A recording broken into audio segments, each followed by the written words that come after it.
futur del meu poble a les mans. He de complir la paraula i eliminar com sigui aquest monstre. Per en Vegeta i per tots els que has mort per ells!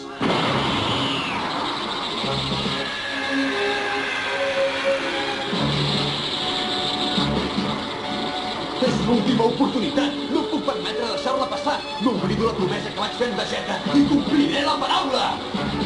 Si el vull arribar a guanyar, hauré de recórrer a l'atac d'en Kaito!